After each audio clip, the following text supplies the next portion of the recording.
অন্ন, বস্ত্র, বাসস্থান, জীবনের বেসিক চাহিদা। কিন্তু বর্তমানে টেকনোলজির যুগে বেশ কিছু মানুষের কাছে রুটি, কাপড়া আর মাকানের থেকেও অন্যতম প্রধান বেসিক চাহিদা হয়ে দাঁড়িয়েছে সোশ্যাল মিডিয়া। হ্যাঁ, ঠিকই শুনেছেন, সোশ্যাল মিডিয়া। এই সোশ্যাল মিডিয়া তাদের কাছে এতটাই গুরুত্বপূর্ণ যে এই সোশ্যাল মিডিয়া ছাড়া নাকি তাদের জীবনটা প্রায় হয়ে যায় অসম্পূর্ণ। ভাবুন না, আমি এটা বলছি না যে সোশ্যাল মিডিয়ার সব কিছুই খারাপ, কিছুই ভালো দিক নেই। আছে আছে, প্রচুর ভালো দিক আছে। সোশ্যাল মিডিয়ার সঠিক ব্যবহার আমাদের সমাজে শিক্ষা, দীক্ষা, শিল্প, সংস্কৃতি ইত্যাদি প্রচুর দিক উন্মোচিত করে। আবার সোশ্যাল মিডিয়ার জন্য আমাদের সমাজের প্রতিভা, প্রগতি প্রচারিত হয়, বিচ্ছুরিত হয়। কিন্তু সোশ্যাল মিডিয়ার ভুল ব্যবহার আমাদের জীবনে তৈরি করে নিষিদ্ধ ফাটল, অপরাধের চোরা গলিপথ।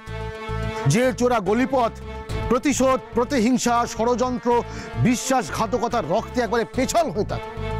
কিন্তু বিনোদনের নেশায় বুঁদ হয়ে থাকা আমাদের কানে সেই সাবধানী নোটিফিকেশন এসে পৌঁছয় না, যেখানে লেখা আছে মুখোশ পরে ঘাড়ের কাছে নিঃশ্বাস ফেলতে থাকা অপরাধীদের থেকে সাবধান।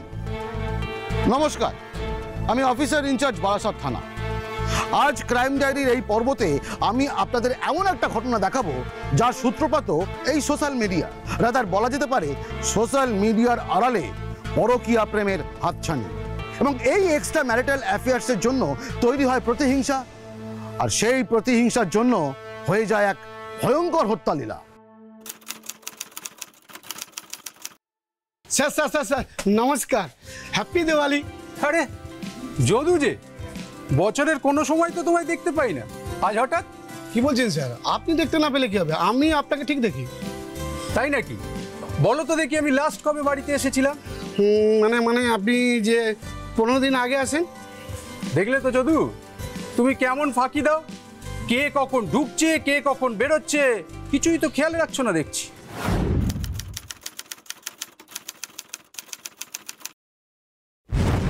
আমি গত শুক্রবার বাড়িতে এসেছিলাম আর সোমবার চলে গেছি। 15 দিন পরেই আসতাম, কিন্তু একটা দরকারে 2 দিন পরেই চলে এসেছি। কিন্তু আমি যে শুক্রবার এসেছিলাম আর সোমবার গেছিলাম, কোনো লেখা আছে তোমার কি?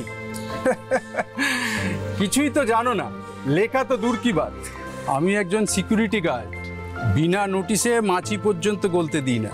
কি বলছেন স্যার? আপনার সাথে আমার তুলনা।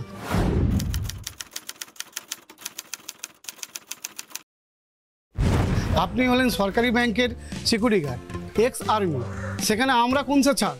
আমি ভুল করলে টাকা পয়সা খোয়া যাবে, কিন্তু তুমি ভুল করলে মানুষের জান খোয়া যাবে, বুঝলে যদু? আমার চেয়ে তোমার দায়বদ্ধতা অনেক বেশি। কেউ নিয়ম পালন করবে না, কেউ ডিউটি পালন করবে না, অথচ কিছু হলেই প্রশাসনের দোষ। শব্দবাজি ফাটাতে বারণ করেছে সরকার, কিন্তু দেখেছো কেউ কারোর কথা শোনে? আসলে স্যার দেওয়ালি তো সেই আর কি, তাতেই 7 গুণ মাফ।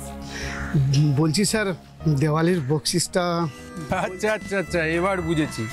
সারা বছর কোনো দেখা নেই, আজ কেন গেটের মুখে যদুরাম যাদব।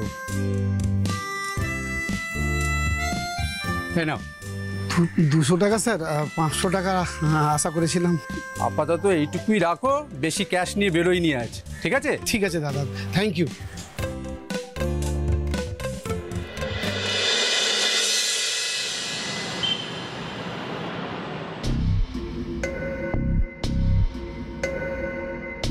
যদু, যদু, আরে যদু। কি স্যার, আপনি মানে আজকেই চলে যাচ্ছেন? আমি তো আর ছুটি নিয়ে আসিনি, একটা কাজের জন্য এসেছিলাম। তোমার না গেটে থাকার কথা? এই জন্যই বাইরের লোক যখন তখন ঢুকে যায়। কি বলছেন স্যার?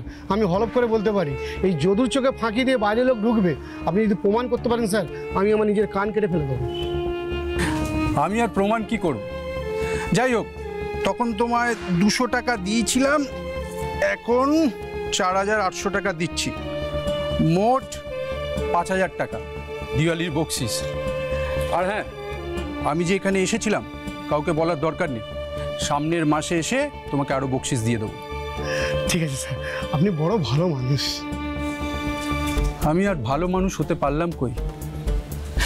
জাগিয়ে আমি এখন চলি, লাস্ট ট্রেনটা মিস করলে আবার ফিরে আসতে হবে, ঠিক আছে? ঠিক আছে স্যার, সাবধানে যাবেন।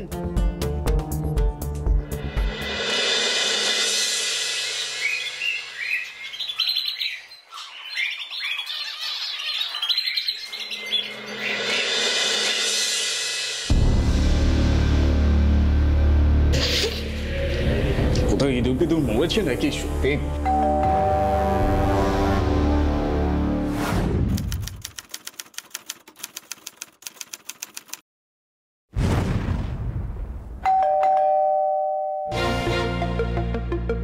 বৌদি, বৌদি, আমি গোপাল বলছিলাম, দুধ দিতে এসছি।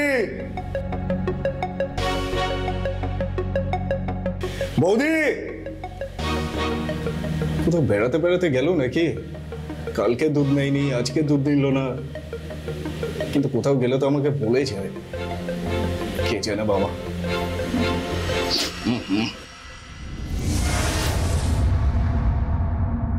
যদু, এই যদু, হ্যাঁ, সালা নাকি সিকিউরিটি গার্ড পড়ে পড়ে ঘুমোচ্ছে।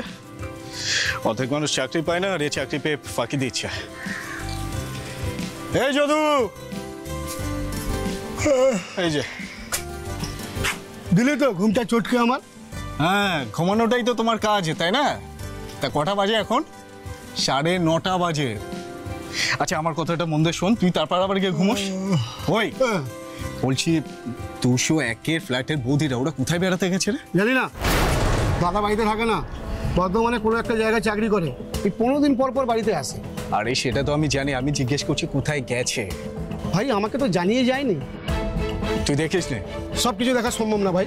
আচ্ছা যাই হোক, আমি তোকে বলে যাচ্ছি, দেখ আমি গত 2 দিন ধরে দুধ নিয়ে আসি, কিন্তু দরজা খুলছে না, আজও খোলেনি। তুই দুধে জল মেশাস, তাই জন্য নেবে না। এই ফালতু আর কি করিস না, আমি প্যাকেট দুধ বিক্রি করি। হ্যাঁ, ও শোন না, ওই 201-এর ফ্ল্যাটে ওখানে না সামনেটা কেমন পচা গন্ধ বেরোচ্ছে, মনে হচ্ছে ইঁদুর পিঁদুর মরেছে। তুই একটু দেখে নিস। 202-এর বৌদি আমাকে বিকেলবেলা ফোন করে বলছিল। হ্যালো, হ্যাঁ সিকিউরিটি, হ্যাঁ হ্যাঁ হ্যাঁ ঠিক আছে, দেখছি। হ্যালো, হ্যাঁ আমি গেটের সিকিউরিটি বলছি। হ্যাঁ 2-1 জন বলেছে, আমি আমি ব্যবস্থা করছি, দেখছি। স্যার, কি বলবেন রেণুকা? হ্যাঁ স্যার, এক্ষুনি বসুন্ধরা কমপ্লেক্স থেকে ফোন এসেছিল। ওখানে বি ব্লকে 201 নম্বর ফ্ল্যাটের দরজা নাকি 2 দিন ধরে বন্ধ হয়ে রয়েছে, আর ভেতর থেকে নাকি পচা গন্ধ বেরাচ্ছে স্যার। পচা গন্ধ? তালা খোলা হয়েছে? না স্যার, সবাই আন্দাজ করছে ভেতরে লাশ থাকতে পারে, তাই যতক্ষণ না পুলিশ যাচ্ছে কেউ গেট খোলার সাহস পাচ্ছে না। That's a good sign Renuka. আমাদের ক্রাইম ডায়েরি দেখতে দেখতে পাবলিকের মধ্যে আস্তে আস্তে কনসিয়াসনেস জাগছে, ভালো। হ্যাঁ স্যার। তাহলে আর দেরি করে লাভ নেই, ওই লাশ পচে আরো গন্ধ ছড়াবার আগেই পুলিশের পৌঁছে যাওয়া উচিত, তাই না? কি যেন নাম বললে? বসুন্ধরা কমপ্লেক্স। হ্যাঁ, রেডি করো, টিম রেডি করো। Okay sir.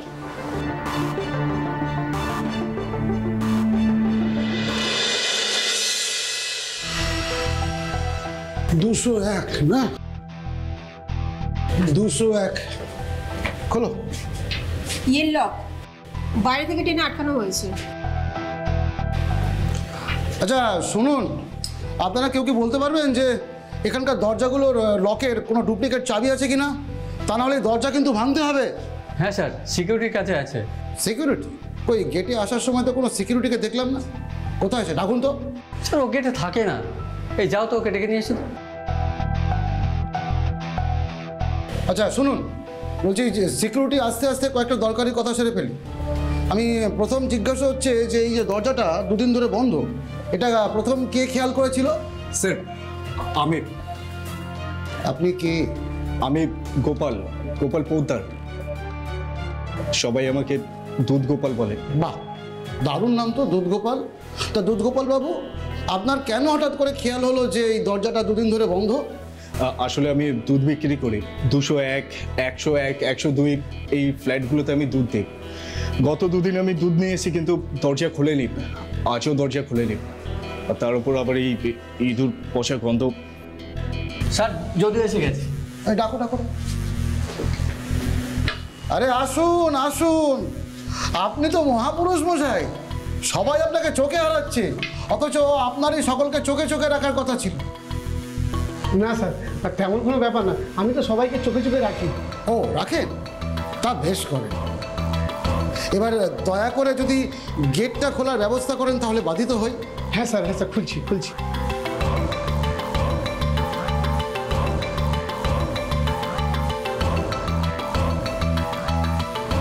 বাইরে থেকে কেউ কিন্তু ঢোকার চেষ্টা করবেন না। অতিরিক্ত কিউরিসিটি থাকলে কিন্তু আপনারা সবাই বিপদে পড়বেন।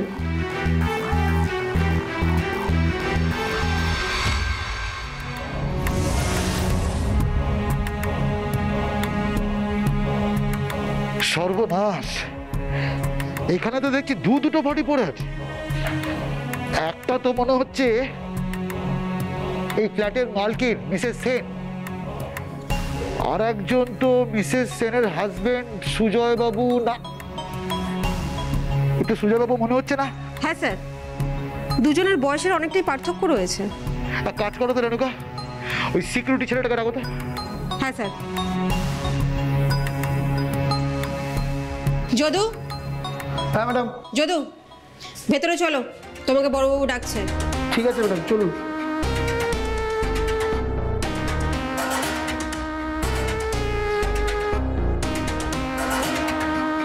স্যার, সিকিউরিটি যদু এসেছে। ইস, কি গন্ধ। যদু? হ্যাঁ স্যার। এই দেখো তো এই বডি দুটো চিনতে পারো কিনা।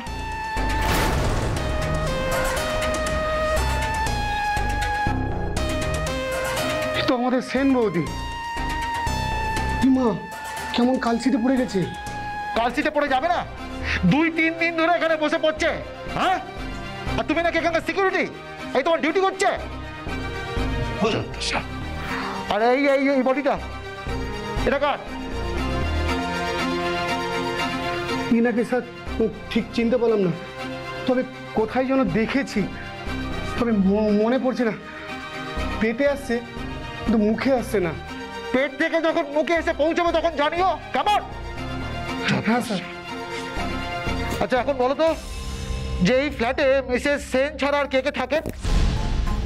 মিসেস সেন আর ওনার বর আমাদের সুজয় স্যার।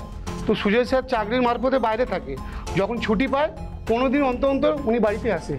রেণুকা, তুমি যদুর কাছ থেকে সুজয়বাবুর ফোন নাম্বারটা ইমিডিয়েটলি নাও। হ্যাঁ, যোগাযোগ করো আর ওনাকে সমস্ত কিছু জানাও, যা যা হয়েছে। কুইক। Okay sir.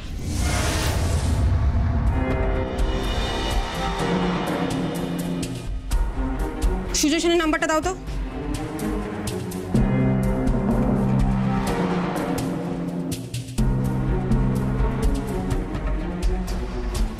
শোনো, সমস্ত জায়গাটা তন্ন তন্ন করে সার্চ করবে। হ্যাঁ, কিছু যেন বাদ না পড়ে। Be careful.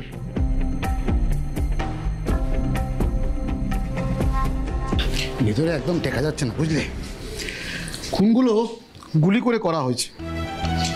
Point blank range থেকে না হলেও খুব কাছাকাছি থেকে গুলিগুলো করা হয়েছে। ঘরের অবস্থাও অগোছালো নয়, তার মানে ভিকটিম আর মার্ডারার একে অপরের পরিচিত। ডাকাতি রাহাজানির তো কেস এটা মনে হচ্ছে না একদমই। একেবারেই তা নয়। স্যার, গুলি করে যখন খুনটা করা হয়েছে তার মানে কেউ না কেউ তো গুলির আওয়াজ পাবে, তাই না? Not necessary, not necessary Renuka. যখন প্ল্যান মার্ডার, খুনি সাইলেন্সার জাতীয় কিছু একটা ইউজ করে থাকতে পারে। সেটা অবশ্য ওই ফরেন্সিক রিপোর্ট হলেই পরিষ্কার হয়ে যাবে। হ্যাঁ sir, forensic officer doctor Hazra একটু আগেই টেক্সট করেছিলেন, উনি আসছেন 3 মিনিটের মধ্যে।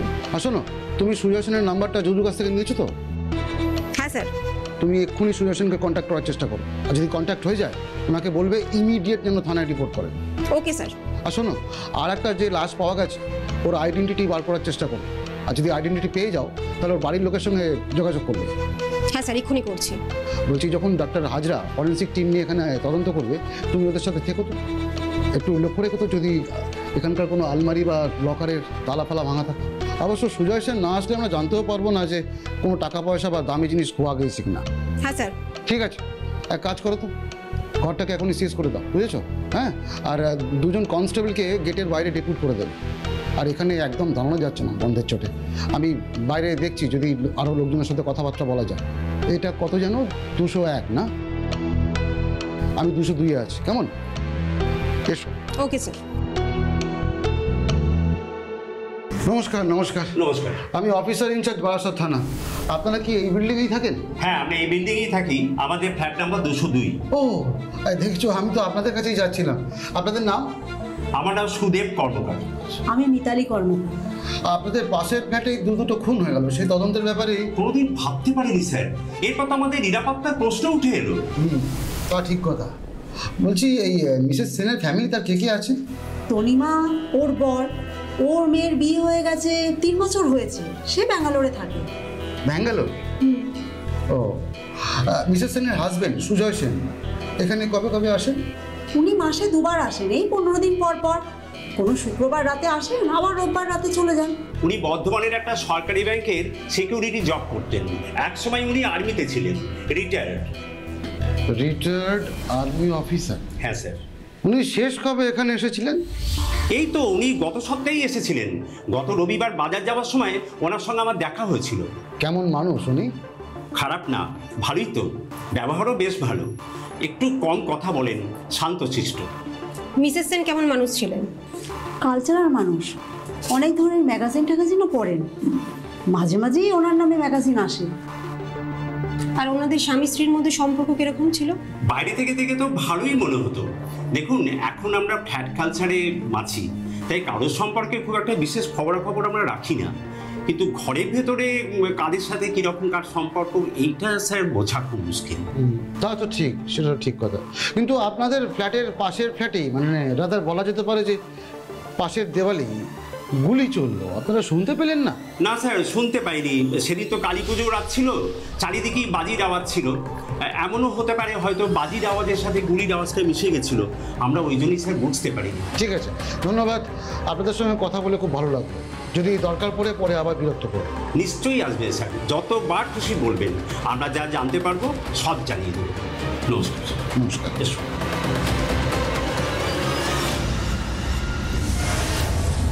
রেণুকা, ওই ছোকরা কি চলে গেছে?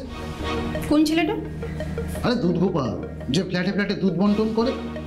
যাবে যাবে করছিল, ওকে আমি নিচে আটকে রেখেছি। চলো তো। সবই তো বললাম স্যার, আর আর কি বলবো আমি। আমার মনে আরো কিছু প্রশ্ন জেগেছে গোপাল, তাই ডেকে পাঠিয়েছি। এত ভয় পাচ্ছ কেন? আসলে পুলিশের ঝামেলায় আগে কখনো পড়িনি তো। বাড়িতে আমি আর মা থাকি, আর এখন যদি আমি পুলিশের কাছে ফেসে যাই না, আমার মা মারা যাবে, বাঁচবে না। আহা হা হা হা হা গোপাল, পুলিশ বিনা দোষে কাউকে ধরে না বাবু, দুধ গোপাল। আর তুমি তো নিজে যেচে পুলিশকে সাহায্য করতে এসেছো, তাই না? তুমি সচেতন নাগরিক, আর এখন পুলিশ নিজে যেচে তোমার সাহায্য চাইছে। ভয় পাওয়ার কিছু নেই। বেশ, বলুন কি জানতে চান? তুমি এই আবাসনে কতদিন ধরে দুধ দিচ্ছ? স্যার আমি 101 আর 2-এ প্রায় 1 বছর, আর এই 201-এ 3 মাস। আচ্ছা, 201-এ যে ম্যাডাম তনিমা সেন, কেমন মানুষ ছিলেন? ম্যাডাম খুব ভালো, ওনার ব্যবহার খুব ভদ্র ব্যবহার।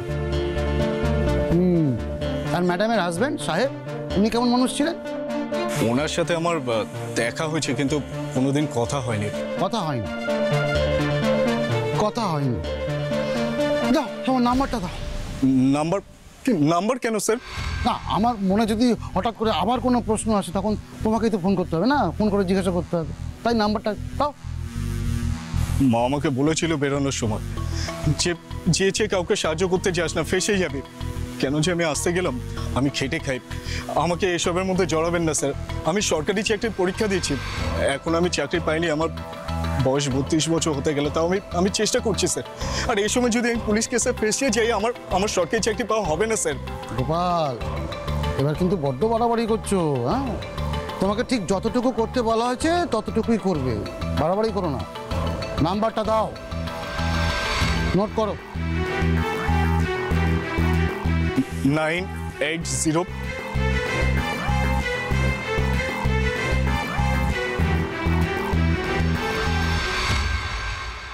গোপাল ছেলেটার কথা শুনে মনে হলো ছেলেটা ড্রামাটিক ক্যারেক্টার। প্রথমে সেদে এসে আমাদের হেল্প করতে চাইলো, তারপরে নিজেই নিজেকে গুটিয়ে ফেলার চেষ্টা। তবে একটা প্রশ্ন আছে স্যার, যে ছেলেটা নিজের কেরিয়ার নিয়ে পুলিশের কেসকে এতটা ভয় পায়, তার পক্ষে গুলি চালিয়ে কাউকে খুন করাটা কি পসিবল হবে? রেণুকা, তুমি প্রথমেই কি বলে শুরু করলে? Dramatic character, right? নাটকে কিন্তু অনেক কিছু হতে পারে। ড্রামাতে যে কোনো সময় টুইস্ট হতে পারে, ড্রামাতে যে কোনো সময় ক্লাইম্যাক্স হতে পারে। এই মুহূর্তে হ্যাঁ তো পর মুহূর্তে না, আবার শুরুতে যেটা ছিল হ্যাঁ শেষে গিয়ে দেখা গেল সেটা না। তবে গোপাল কিন্তু এখানে ড্রামাটিক ক্যারেক্টার না, গোপাল হচ্ছে এখানে জটিল ক্যারেক্টার, যে কিনা একই দিনে দুবার আমাদের সামনে বিপরীত ধর্মী চরিত্রে পারফর্ম করে গেল। সুতরাং গোপাল হচ্ছে জটিল ক্যারেক্টার, আর ইনোসেন্ট তো নয়। আপনি সিকিউরিটি যদুকে ওখানে জিজ্ঞাসাবাদ না করে থানায় ডাকলেন, এর পিছনে কি কোনো স্পেশাল কারণ আছে স্যার? অবভিয়াসলি গোপাল যদি হয় জটিল ক্যারেক্টার, তবে এই যদু হচ্ছে স্পেশাল ক্যারেক্টার। পুরো ঘটনাটার সাথে ওর সরাসরি কোনো রকম যোগসাজশ না থাকলেও তবে কোনো একটা স্পেশাল ভূমিকা ওর নিশ্চয়ই আছে, সে ব্যাপারে আমি শিওর। আর অপরাধ মনস্তত্ত্ব তাই বলে। কিরকম স্যার? দেখো, যদু হচ্ছে ওই বসুন্ধরা অ্যাপার্টমেন্টের প্রাইম সিকিউরিটি, ঠিক তো? অথচ ওর অ্যাপার্টমেন্টে দুটো খুন হয়ে গেল, আজ সকালে পুলিশ গেল, ডেড বডি উদ্ধার হলো, অথচ ওর যেন কোনো হেলদোল নেই, মানে কোনো কিছুতেই কিছু যায় আসে না, কোনো একটা গা ছাড়া ভাব। এখানেই সন্দেহ তৈরি হয়। এবার গোপালকে দেখো, সে যেন অতি উত্তেজনায় ফুটছে, সব ব্যাপারেই অতি কিউরিয়াসিটি, অতি কৌতূহল। অপরাধ মনস্তত্ত্ব বলছে এখানেও সন্দেহ করতে হবে, ক্রাইম সাইকোলজি তাই বলছে। যাকে এটা নিয়ে আমরা পরে আলোচনা করব। আমাকে বলো তো, ফরেন্সিক রিপোর্ট কখন আসবে? আর ডাক্তার হাজরা বা কি বললেন? আমি একটু আগেই কল করেছিলাম, কালকের মধ্যে আমরা পেয়ে যাব। রেণুকা, আমাদের এই কেসটা কিন্তু ভীষণভাবে এভিডেন্স নির্ভর, তাই এই ফরেন্সিক রিপোর্টটা এলে তবেই আমরা জটগুলো তাড়াতাড়ি খুলতে পারবো। এক মিনিট স্যার।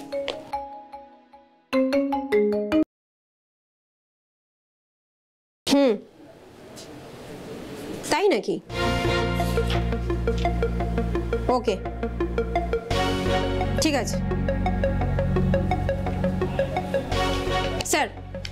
আমাদের সোর্স বলল সিকিউরিটি যদুকে নাকি স্টেশন রাস্তার একটি ডান্সিং বারে ঢুকতে দেখে। সত্যি? মানে এরকম একটা ক্রুশিয়াল সময় নিজের দায়িত্বের কাজ ছেড়ে ডান্সিং বারে চলে গেল, অথচ দুদিন আগে কমপ্লেক্সে একটা মার্ডার হয়েছে। তাহলে আর অপেক্ষা করে কি করবে?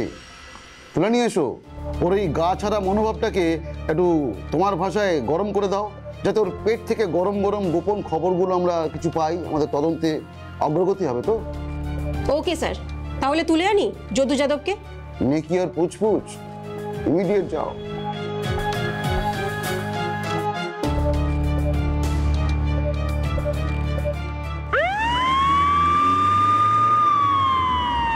আরে যদু, তুই তো পুরো গোটা একটা কমপ্লেক্সের সিকিউরিটি। হ্যাঁ স্যার, বসুন্ধরা কমপ্লেক্সে। আপনি তো জানেন স্যার। হ্যাঁ, সে তো আমি জানি, মানে আমারই তো জানা উচিত। আজ সকালে সেই কমপ্লেক্স থেকে দুটো বডি পুলিশ উদ্ধার করেছে। স্যার সবই তো আপনি জানেন স্যার। হ্যাঁ, আমারই তো সেটা জানা উচিত, আমি ভুলেই গিয়েছিলাম। কিন্তু তুই নিজেকে সেটা জানিস? জানি তো স্যার। আপনি আমাকে এইভাবে প্রশ্ন করছেন কেন? এই, তুই ওই বসুন্ধরা অ্যাপার্টমেন্টের পুরো কমপ্লেক্সের একমাত্র সিকিউরিটি। দুদিন আগে সেই কমপ্লেক্সে দুটো খুন হয়ে গেল, আজ সকালবেলা গিয়ে পুলিশ সেই বডি দুটো উদ্ধার করলো।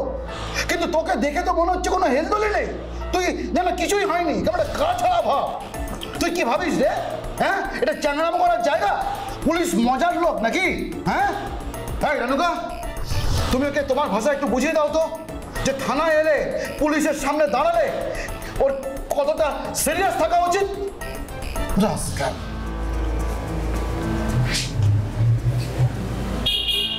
ডান্স বারে গেছিলিস কোন খুশিতে? একটা বন্ধু নিয়ে গেছিল লাইসেন্স করা বার, ওখানে যাওয়া কি অন্যায় ম্যাডাম? ওই ডান্স বারের এন্ট্রি ফি তো 5,000 টাকা, আর তুই মাইনে পাস 4,000 টাকা। এত টাকা এলো কি করে তোর কাছে? আমার কাছে ছিল ম্যাডাম। ছিল সেটা আমি জানি, কিন্তু এলো কোথা থেকে? সত্যি কথা বল।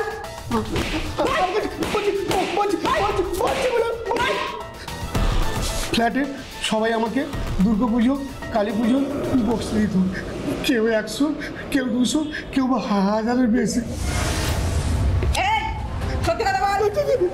না, সত্যি বলছি ম্যাডাম, মায়ের দিবি মোরা বাপের দিবি যাবে, আর কিছু যাই না। সত্যি বলছি, সত্যি বলছি madam. Sanjay, yes ma'am. Okay নিয়ে যাও। চল।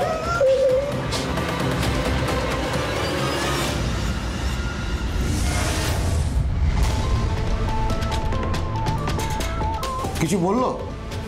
না স্যার, যদিও আমাদের থেকে অনেক কিছু লুকিয়ে যাচ্ছে, কিন্তু আমি 100% শিওর অনেক কিছু জানি। লুকা, ওই 201 নম্বর ফ্ল্যাট থেকে কোনো টাকা পয়সা কিছু খোয়া গেছে বা দামি কোনো জিনিস খোয়া গেছে, কিছু জানো? সেটা তো বলা যাবে না স্যার, যতক্ষণ না সুজয়বাবু কনফার্ম করছে। সেটা তো ঠিক, সুজয়বাবু যতক্ষণ কনফার্ম মানে না আসছেন। এনিওয়ে, সুজয় সেন কখন এসে পৌঁছচ্ছে? উনি বর্ধমানের সরকারি ব্যাংকের সিকিউরিটি। ব্যাংক যতক্ষণ না বন্ধ হচ্ছে উনি ছুটি পাবেন না, আর রাতের ট্রেন ধরে উনি সকালবেলায় পৌঁছে যাবেন। সকালে আমাদের ফরেন্সিক রিপোর্ট তো নিশ্চয়ই সকালের মধ্যেই চলে আসবে। শুধু তাই নয় স্যার, ফরেন্সিক ডিপার্টমেন্টের ডক্টর হাজরা বলেছেন উনি রিপোর্টটা নিয়ে নিজেই চলে আসবেন। গুড, চলো। এই রিপোর্টটা পড়ার পর অনেকগুলো প্রশ্ন মনে আসবে, তাই রিপোর্টের সঙ্গে আমি নিজেও সশরীরে এখানে উপস্থিত হলাম। Thank you doctor Hazra, thank you. হ্যাঁ, ভালো কথা। যে গান দিয়ে শ্যুট করা হয়েছে তার নাম হলো IOF.32 revolver. For that 7.65 mm bullet use করা হয়েছে। ঠিক 4টে, আততায়ী ঠিক 4টে বুলেট ইউজ করেছে। মেল ভিকটিমের বুকের বাঁদিকে 2টো, আর ফিমেল ভিকটিমের বুকের বাঁদিকে 1টা আর কপালে 1টা। পয়েন্ট ব্ল্যাঙ্ক রেঞ্জ থেকে গুলি করা হয়েছে মৃত্যু নিশ্চিত করার জন্য। তার মানে খুনি ভিকটিমের বেঁচে থাকার কোনো চান্স রাখেনি। একদমই তাই।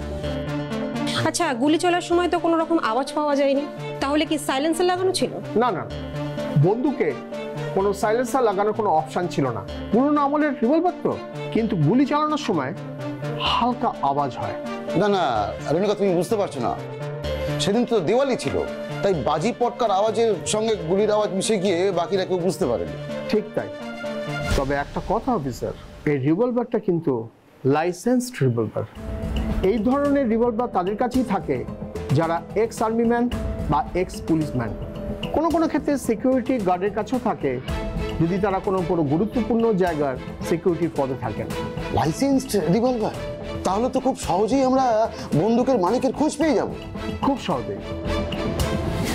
খুনের মোটিভ সম্বন্ধে আমরা এখনো পর্যন্ত কিছুই আঁচ করতে পারিনি, কিন্তু এটা বুঝতে পারছিলাম যে হত্যাকাণ্ডের আগেই টুকরো টুকরো অপরাধ দানা বাঁধছিল, আর সেই সম্মিলিত অপরাধের ফলেই এই হত্যাকাণ্ড। আসতে পারি? আসুন। আপনি? নমস্কার। নমস্কার। আমি Sujoy Sen, 43/1 Chapadali road, Barasat, Basundhara complex, flat number 201। ও আপনি? বসুন বসুন।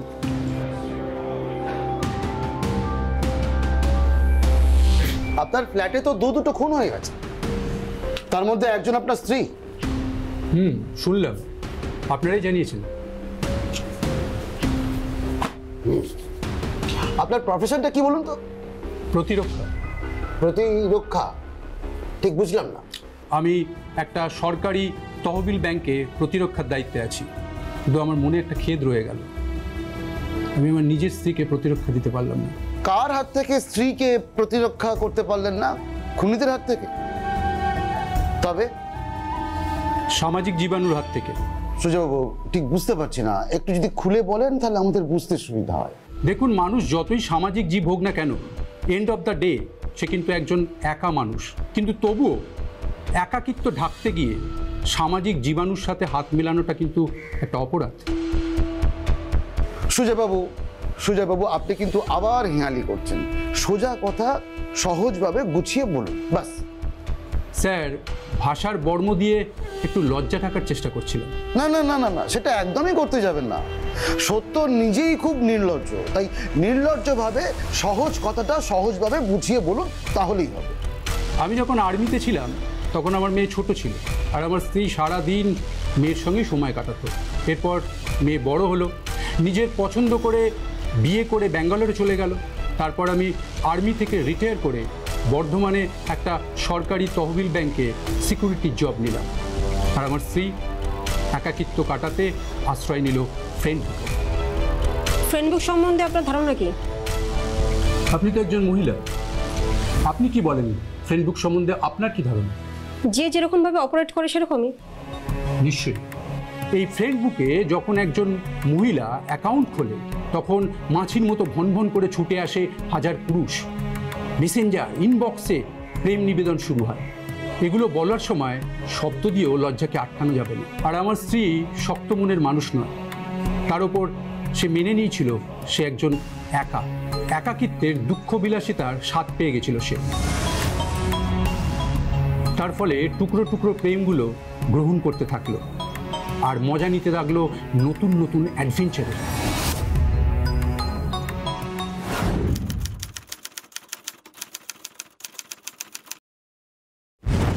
রোজ রোজ নানা পুরুষের প্রতিশ্রুতি, তাদের চমক, ব্যক্তিত্ব, ওর মনে বহু পুরুষের প্রতি আকর্ষণ দিনে দিনে বাড়তে বাড়তে বহুগামিতার নেশায় পরিণত হলো। এই উদ্দাম নেশা আর রাস্তায় পার্কের মধ্যে সীমাবদ্ধ থাকলো না, প্রয়োজন পড়লো 4 দেওয়ালের ঘেরা জায়গা। খুলে গেল ফ্ল্যাটের দরজা। এসো।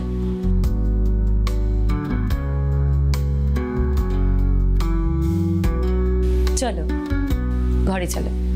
এই ফ্রেন্ডবুকের নেশাটা কেমন জানেন? একটা লাইক পেলে মনে হয় 10টা পাই, আবার 10টা পেলে মনে হয় 20টা পেলে ক্ষতি কি, আবার 100টা যদি ফলোয়ার হয় তাহলে মনে হয় 1000টা হলে ক্ষতি কি। একজন যদি প্রেমিক হয় তাহলে মনে হয় আরও 5 জন, তারপর আরও মনে হয় আরও 500 জন। আমি তোমায় চিনি, তুমি সামনে থেকে আরো বেশি সুন্দর। কোথায় রাজা? আমি তো তোমাকে কোনোদিন দেখিনি। হতে পারে তুমি চিনতে চাওনি, কিংবা আমি তোমায় দেখা দিইনি। কিন্তু তোমার কথা, তোমার পার্সোনালিটি আমায় ইমপ্রেসড করে।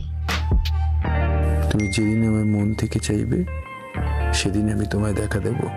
মন থেকে চাইলে মনের কথা ঠিক বুঝে যাবে।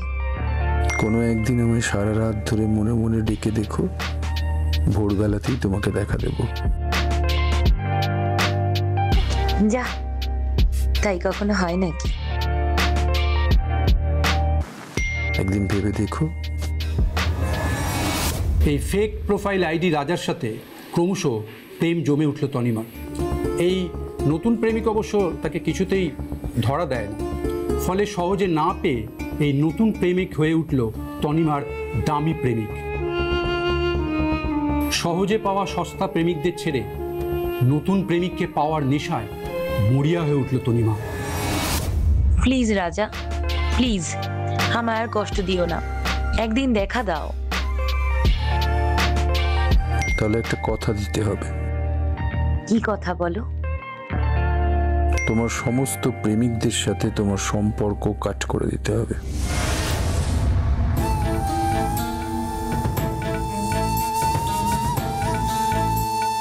করে দেবো, কথা দিচ্ছি। দিব্যি করে বলতে পারবে? আমার মা বাবার দিব্যি। তোমার বাবা মা দুজনেই ইহলোকে নেই, আর সেটা আমি জানি।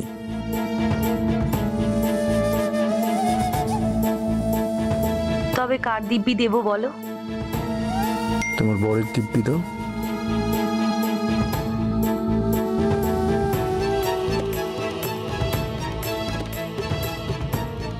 দিলাম। এই আমি আমার বরের দিব্যি দিলাম, আমার মেয়ের দিব্যিও দিলাম। আমি আর অন্য কোনো ছেলের সঙ্গে কোনো রকম সম্পর্ক রাখবো না। ঠিক আছে, আমি তোমার সাথে কাল বা পরশুর মধ্যে দেখা করছি, যাওয়ার আগে জানিয়ে দেব। গেটে ঢোকার সময় কিন্তু তুমি কারোর দিকে তাকাবে না। তোমাদের কমপ্লেক্সের সিকিউরিটি যদি আমায় ধরে? ধরবে না, ওটা একটা রাম ফাঁকিবাজ। যদি বা ধরে তাহলে তুমি বলে দেবে যে আমাদের পাড়ার বিজয়া সম্মেলনীতে একটা অনুষ্ঠান আছে, সেখানে ইনভাইট করতে এসেছো। ওকে, তাহলে কাল পরশুর মধ্যে দেখা হচ্ছে। ফ্রেন্ড বুকের রাজা ফ্রেন্ড বুক থেকে বেরিয়ে এসে কিছুতেই বাজালো না তনিমার ঘরের কলিং বেল, কারণ রাজা তো একটা ফেক আইডি। ওই রাজা নামের আইডিটা যে ফেক, সেটা আপনি জানলেন কি করে? কারণ এই ফেক আইডিটা আমি নিজেই চালাতাম।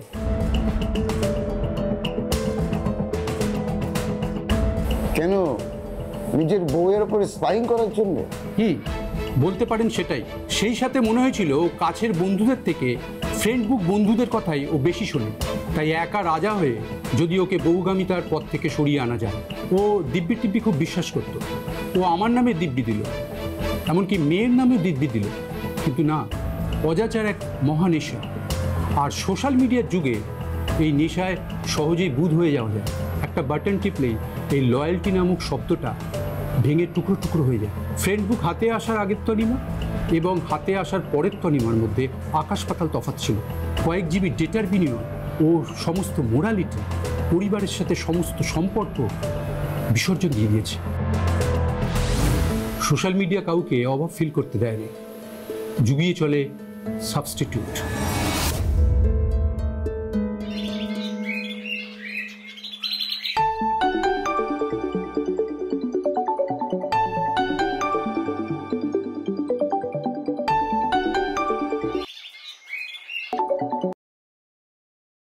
হ্যালো, কি ব্যাপার জানো, আমাকে ফ্রেন্ড বুক থেকে ব্লক করে দিয়েছো কেন?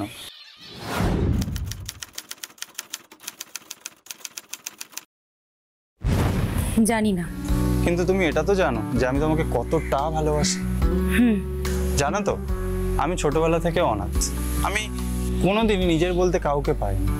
তোমাকেই, তোমার মধ্যেই সবটা খুঁজে পাই। কেঁদো না প্লিজ, আমি আসছি তো কাল। আচ্ছা ঠিক আছে।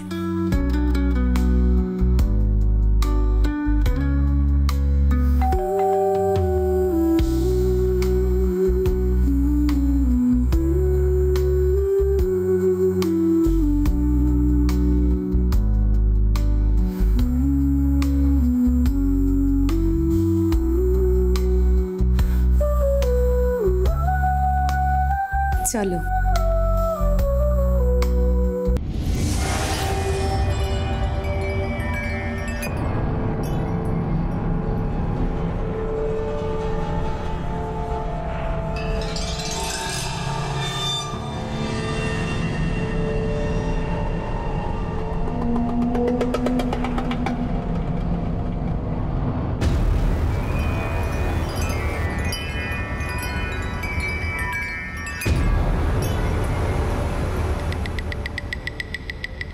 তনিমা,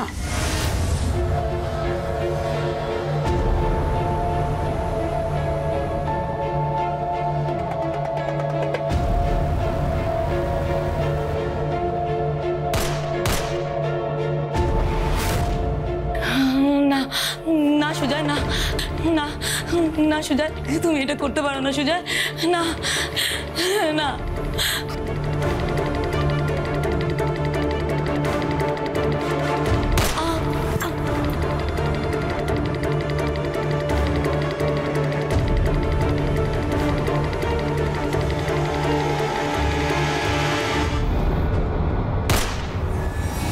সুজয় বাবু, আপনি নিজেই কি সারেন্ডার করতে চাইছেন? আমি একটা ঘটনা আপনাদের বললাম, এবার সেই ঘটনাটা গল্প হতে পারে। আমাকে কোর্টে তোলার আগে আমার বিরুদ্ধে সমস্ত প্রমাণ কিন্তু আপনাদেরই জোগাড় করতে হবে। তবে হ্যাঁ,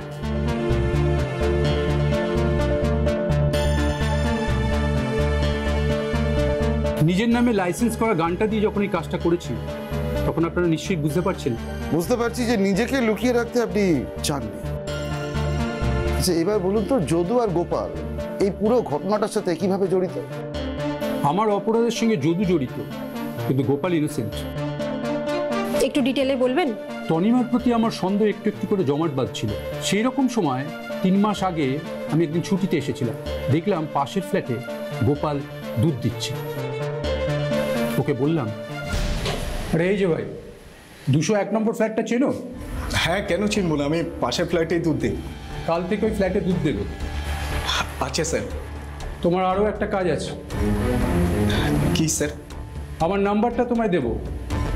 তোমার কাজ হলো সারাদিনে 201 নম্বর ফ্ল্যাটে কে কে আছে সেটা আমাকে জানানো। কি বলছেন স্যার? না না, এইসব আমি পারবো না। তোমাকে অফারটা আমি দিলাম, তার জন্যই তুমি মাস গেলে এক্সট্রা ইনকাম করতে পারো। এখন ভেবে দেখো, গোপাল গরিব ঘরের ছেলে, তবে ইনোসেন্ট। ও কিন্তু এই খুনের সঙ্গে জড়িত নয়। ও আদৌ জানতো না কি ঘটতে চলেছে। হ্যাঁ, এই ঘটনার ঘনঘটায় একটু উত্তেজিত হয়ে গেছিল, তাই বুঝে উঠতে পারছিল না যে কি করবে। যদু কিন্তু খুব বিষাক্ত। ও আমাকে দেখেই পুরো ব্যাপারটা আঁচ করতে পেরেছিল। ও মুখ খোলার আগেই আমি টাকা দিয়ে ওর পুরো মুখ বন্ধ করে দিয়েছিলাম। আপনি এত কিছু করলেন, খুন করলেন, সারেন্ডার করলেন, তারপর এখন কনফেশনও করছেন। আমি বুঝতে পারছি না, what is the cause behind it? প্রতিরক্ষা। বললাম না, ছোটবেলা থেকে আমি স্বপ্ন দেখেছিলাম বাইরের শত্রুর হাত থেকে কীভাবে নিজের দেশকে প্রতিরক্ষা করব। তারপরে দেখলাম দেশের মধ্যেই রয়েছে বিশ্বাসঘাতক। আমার নিজের স্ত্রী আমার সাথে বিশ্বাসঘাতকতা করেছে। ওকে আমি রাজা ফেক আইডি সেজে সমস্ত কিছু থেকে বার করার চেষ্টা করলাম। ওর মুখ থেকে আমি দিব্যি করালাম, কারণ আমি জানি ও ঠাকুর দেবতায় বিশ্বাস করে। সেখানে আমার নামে, আমার সন্তানের নামে দিব্যি দিয়ে একই কাজ গোপনে চালাতে শুরু করলো। যে মানুষ তার সন্তানের মৃত্যু কামনা করতে পারে কিন্তু নিজের রিপুকে কন্ট্রোল করতে পারে না, সে সম্পর্কের জন্য ক্ষতি করে। তাই পরিবারের প্রতিরক্ষা করলাম। সেটা করতে গিয়ে হয়ে গেলাম অপরাধী, খুনি। তাই আমার দেশের আইনকে প্রতিরক্ষা করতে কনফেস করলাম। আমার পরিবার, আমার সমাজ, আমার দেশের আইন, সর্বোপরি আমার দেশটাকে আমি খুব ভালোবাসি স্যার। যদুকে আমাদের টিম অ্যারেস্ট করেছিল, আর ভিকির আইডেন্টিটি ফ্রেন্ড বুক থেকে আমরা উদ্ধার করতে পেরেছিলাম এবং জানতেও পেরেছিলাম যে ভিকির তিন কুলে কেউই ছিল না। আর গোপালের সঙ্গে তো পুলিশ পরে আর যোগাযোগই করেনি, কিন্তু গোপালের মনে পুলিশ সম্বন্ধে যে ভয়, রাদার এই কেসে জড়িয়ে পড়ার যে ভয় ছিল, সেটা কেটেছে কিনা সেটা আমরা আর বলতে পারবো না। তবে হ্যাঁ, এই কেসটা সলভ করার পর আমরা খুবই দুঃখী ছিলাম। মানছি যে সুজয় সেন অপরাধী, সুজয় সেন খুন করেছে, সুজয় সেন সেটা কনফেস করেছে এবং সুজয় সেনের কঠোর থেকে কঠোরতম শাস্তি হবেই। কিন্তু এই অপরাধের আসল দোষী কে? সেটা কি আমাদের জীবনযাত্রা, যা কিনা দুমুঠো অন্ন জোগাড়ের জন্য, আমাদের পেটের জন্য শুধুমাত্র স্থানগত বা সময়গত দূরত্ব নয়, তৈরি করে আমাদের সম্পর্কের দূরত্ব? নাকি আমাদের লোভ, উত্তরোত্তর বাড়তে থাকা লোভ, অনেক কিছু পাওয়ার পরেও স্যাটিসফাই না হওয়ার লোভ, আরো চাই? আমি জানি না, আর আগামীতে জানতে পারবো কিনা তাও জানি না। ভালো থাকবেন সকলে, নমস্কার।